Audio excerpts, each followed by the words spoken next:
রূপসায় জাতীয় মৎস্য সপ্তাহ উপলক্ষে অনুষ্ঠিত হলো এক বর্ণাঢ্য আলোচনা সভা। উক্ত সভায় বিশেষ অতিথি হিসেবে গুরুত্বপূর্ণ বক্তব্য রাখছেন সাবেক সফল ছাত্রনেতা, খুলনা জেলা স্বেচ্ছাসেবক দলের সাবেক সাধারণ সম্পাদক এবং বর্তমান আহ্বায়ক, আগামী রূপসা উপজেলা পরিষদ নির্বাচনে চেয়ারম্যান পদপ্রার্থী, বিএনপির দলীয় মনোনয়ন প্রত্যাশী জননেতা জনাব আতাউর রহমান রনু। বক্তব্যে তিনি এলাকার মৎস্য চাষীদের সার্বিক উন্নয়ন, আত্মকর্মসংস্থান বৃদ্ধি এবং রূপসার সমৃদ্ধিতে একযোগে কাজ করার দৃঢ় প্রত্যয় ব্যক্ত করেন।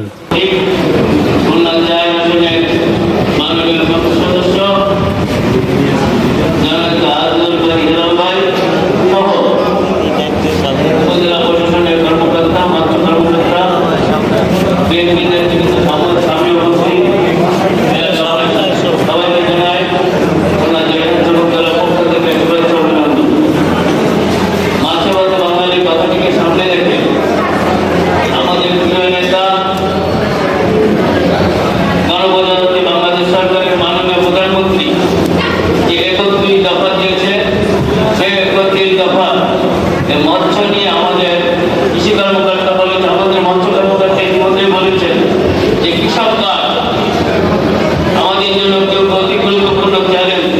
এই কৃষক কার্ডের ভিতরে কিন্তু মৎস্য চাষীদের কথা উল্লেখ রয়েছে। শুধু কৃষকরাই মৎস্য কার্ড পাবেন, কৃষি কার্ড পাবেন এটা ঠিক না।